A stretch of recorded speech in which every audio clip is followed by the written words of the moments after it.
Akshara ಓದಮ್ಮ.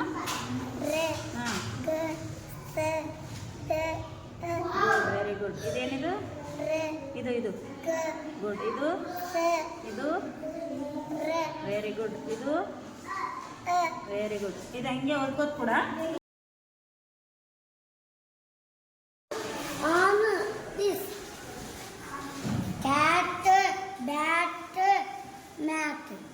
Arjit